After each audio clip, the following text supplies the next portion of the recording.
And today we're going to talk about the 10 most important things that you should be communicating with your hairstylist. Number 10, how long should I wait before getting a trim? Getting a trim depends on if you're maintaining a haircut or if you're using heat tools a lot. Your hair is bound to get dry and brittle at the tips or get some wear and tear.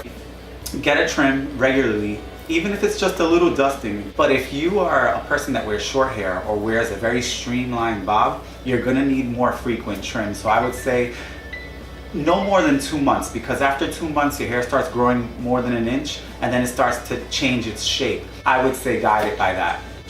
Number nine is taking pictures to your hairdresser or sharing pictures from Instagram, Facebook, Pinterest, Google, image searches, and good old-fashioned magazines. If it comes to hair color, what kind of color you're expecting as the client, how the color is done, whether it's a single process, whether it's highlights close to the root, whether it's a completely different color.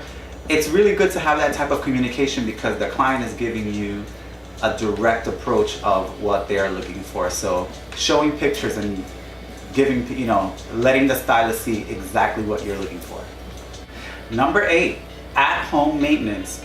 A hairstylist or your colorist or your chemical specialist says to you, so-and-so, I have this product, I recommend it for your hair. It's gonna preserve the condition of your hair, maintain the moisture, keep the shine. It's always good to listen to the recommendations of the hairstylist. So if you're transitioning into going to a really light color and your hairstylist tells you, listen, as we're climbing to get you to the level that you wanna be, we're gonna need you to do your at-home services, like whether it's deep conditioning treatments, avoiding using heat tools, or whatever products are gonna be needed to customize for the look that you're trying to get.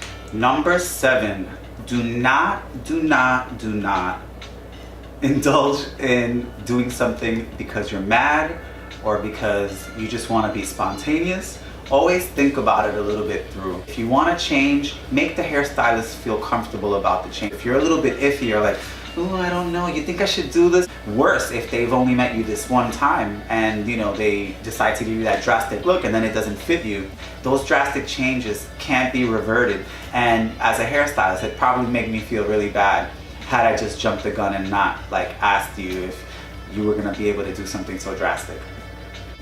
Number 6, communication on both parties, both the hairstylist and the client. Let's use hair color for an example. And they say, oh, I haven't had any hair color, my hair's all virgin and it's natural. If the hairstylist doesn't ask the right questions about when they've had something, especially if they've had a little bit of a doubt, or if they don't know their hair history, they may be telling you that the hair is virgin, but underneath might have layers of metallic box dye, other hair color.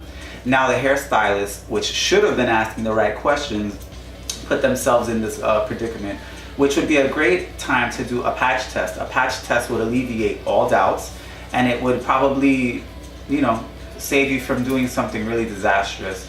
So definitely communication on both parts.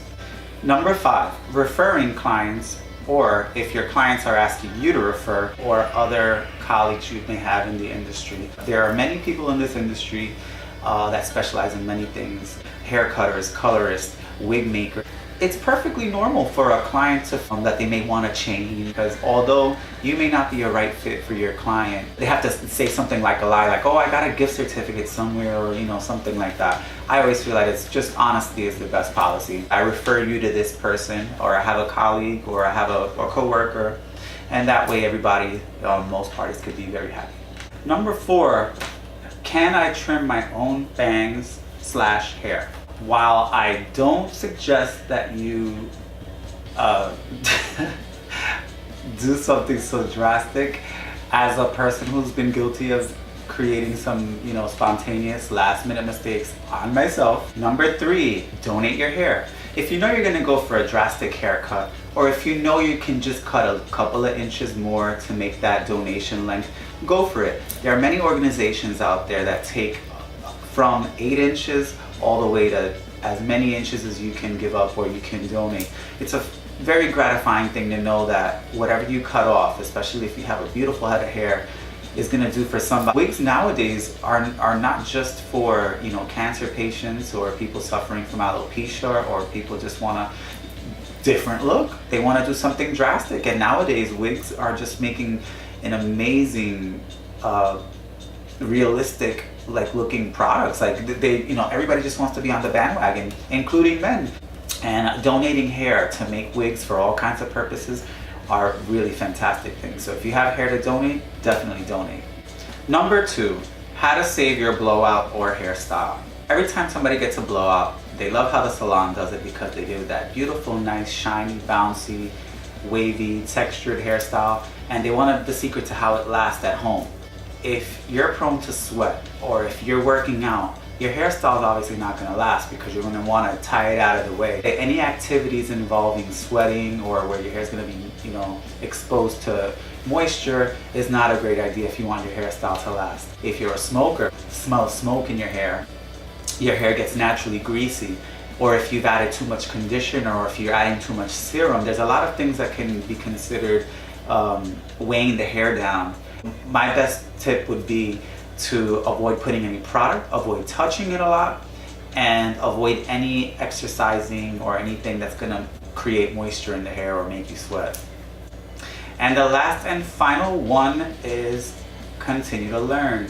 As a hairstylist, it's very important for you to research, to take classes, to grab inspiration, have fun, you know, grab people, do fun things with their hair, especially if they're willing. Clients want to see, you know, us shine through our talents and, you know, all of the fun stuff that we can provide as hairstylists. So it's really good to use your imagination and tap into that creativity and really work from the heart. Clients can see that and they can feel that, and it makes for a beautiful relationship when you can provide that. So those are my 10 best tips and techniques as a hairstylist.